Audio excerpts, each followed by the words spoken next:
Just put this rod under the tree on that gravel shelf. It's only been out there about 20 minutes and the tip absolutely ripped round.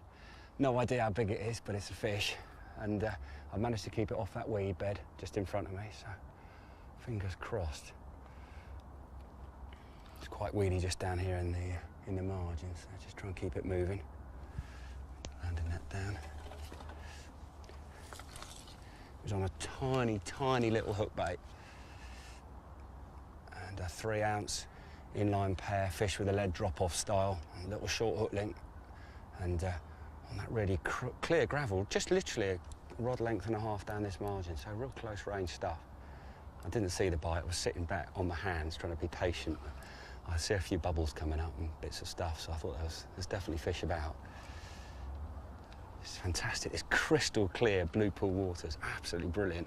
Well, it makes the fight a bit hairy because you can see the fish on.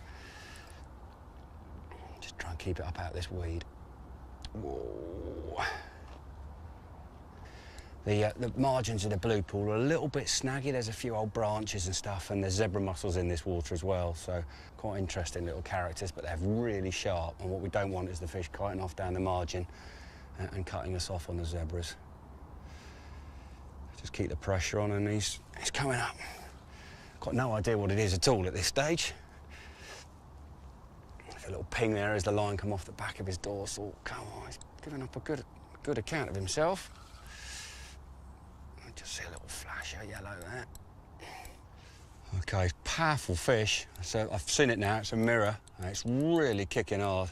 It's powered off down this margin, as I said earlier, towards the weed. Really keen to get in there. Very, very important in this weedy water to have drop-off leads. I'm a great advocate of those. It's made a big difference to my own fishing. So you want rid of the lead as soon as you've hooked the fish. Don't want a lead in there. And important to concentrate, keep the rod up, try and keep it up above the weed.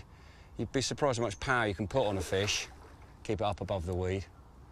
It's better to put on a bit of extra pressure than let it get its head right down in the weeds. It's powering down. This water in the blue pool's really clear, and it seems to hold a lot of oxygen.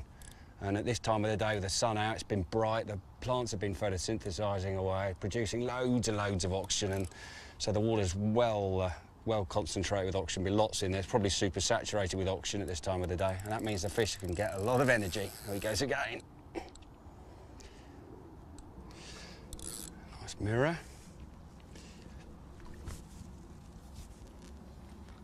Yes! First fish of the trip. I am pleased with that one. Always a real relief to get one. Nice mirror. Looks like a mid to upper double. Lovely fish. Pleased with that. Well, here he is, Adam. What a smashing blue pool carp. Mate, I'm well chuffed for you. That is exactly what we came for, isn't it? Look at the colour, it's black. He's dark, isn't he? Yeah, Mr. Angry, but definitely a male fish. He really scrapped right, hard. Okay, so the rig really worked. It was nailed, wasn't yeah, it? Definitely. Yeah, Eating that little hook bait and a size 8, that worked a treat. Anyway. So you had a few fish coming in? 1 or 2, yeah. Right, rod on the ground, Simon Scott yeah, style. Proper fishing, yeah. Well done, pleased with mate. that. So I'll That's get this one back. Okay, well, I've got a couple of fish visiting my spot, so I'm going to put a rig in. My rig's similar to Simon's, a little bit different. I'll show you what I'm using next. Okay, now, as we know, these blue pool carp are up there with the cagiest of the cagey. They've been used to getting fished for right in the edge by some of the country's best anglers for a long time now, and that, coupled with gin clear water conditions, means these carp need to be fished for with a degree of respect. Given some thought, obviously, into what presentation I'm going to go in with first, and I'm going to go in with what I used on last season's programme. If any of you remember seeing the one we did at Little Horseshoe in South Cerney, it was a similar situation. We had clear water and the fish were coming in close and they were getting away with it left, right and centre, and the rig that I tweaked or devised to come up, overcome them on that occasion is the rig that I'm going to go in with now.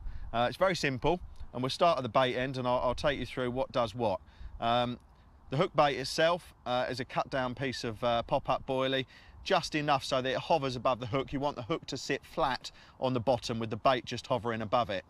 On the last programme I used a drilled out tiger nut, nuts a band here, bit of pop-up, absolutely fine. The hook itself is a gravel coloured captor type hook. It's a wide gape, smallish, size 8, and in addition to it being gravel coloured, you can see that I've put some lengths of leg core over the top of it. I've taken the wire out and just threaded the outer sheath on, and that really does break up the outline of hook. you can't do too much, you know. You've got the colour advantage there and you've got some texture. The bait is whipped on knotless knot style, or KD style rather, with the hair coming out just by the eye, short hair, and then I've got a coated hook link, semi-stiff, maybe 3.5 inches, and I've stripped back about 10 mil below the hook eye to give it flexibility. You'll see that I've got my standard benchmark piece of putty there, about 1 inch below the hook, just to keep that hook point pulling downwards when the bait goes into the mouth of the fish. Again, as I said, the rig is very, very short, and it terminates in a size 11 ring swivel. And to that, you'll see I've got a very small piece of sleeving over the eye. Now that is designed so that it fits just inside the nose of the choice of lead, and comes out under very light pressure, creating a running rig. And it was that, combined with its lightness, that I think was fooling those little horseshoe carp. Subsequently used it on a few other waters, even at Raysbury as well, hooked fish on it there, so I know it works well, and I know it's something they're not quite used to dealing with. So very confident in this now. The lead itself, very, very small, very light, 1.1 ounce flat inline pair. You know, it's really what the carp are used to. If I find this doesn't work, I'll go to the other end of the spectrum. I'll put in a 5 ounce lead. And getting outside those parameters of what the carp are used to dealing with is always an advantage. So here I'm going in with a 1.1 ounce lead. That's semi-fixed. Well, it's pretty much running, you know. It's very, very loose with that piece of tubing. Pulls out very easily. That runs away from the fish, giving them very, very little to shake or to use as any kind of pivot to get rid of the hook. You'll see that up the line, I've got just 20-pound sinking main line, very tough, dark brown colour, and I've got pieces of putty, tungsten putty, moulded up the line, just nipped on very lightly onto the line for a length of about 6 feet behind the lead. I've got tungsten tubing in my armoury. Lead core's not allowed here, but I can use tungsten tubing. I'm going to use that on my open water spots when I'm fishing down in deep silty water where visibility is not an issue. As I said earlier, we're fishing very, very clear gravel spots, and found in the past that the less you've got on your tackle, then the less chance there is of the carp seeing it. So yeah, everything's erring on making it dainty, subtle and camouflaged. We'll go and put this in place and see if we can catch a carp on it.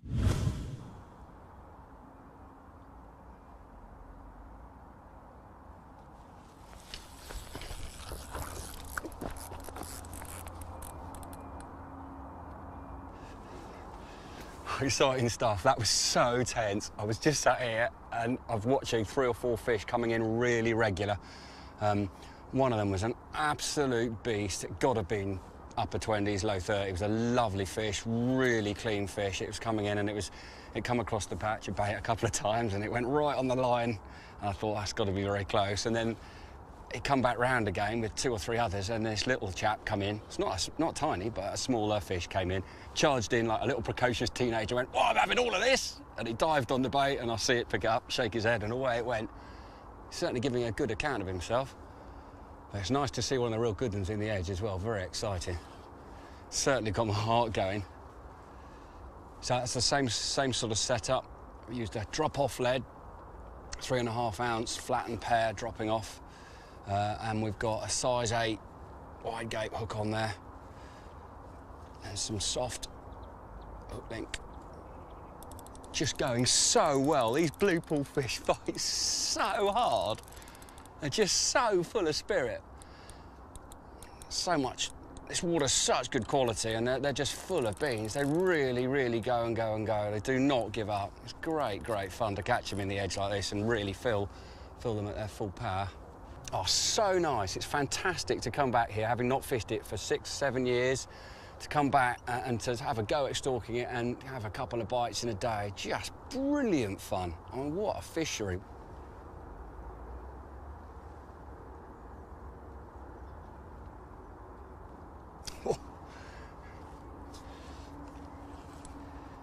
It's great in this clear water to see them. Look at that coming up towards the net. That's absolutely excellent.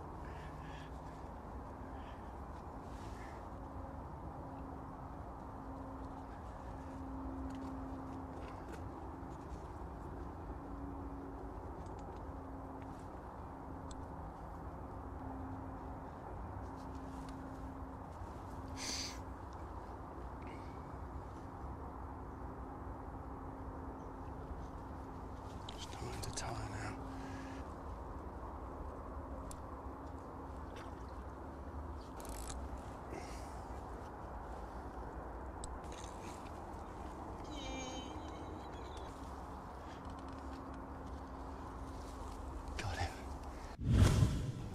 Look at that, what a cracker. An absolutely beautiful blue pool carp. I am really pleased with that. It's a lot bigger than I thought it was, definitely an upper double.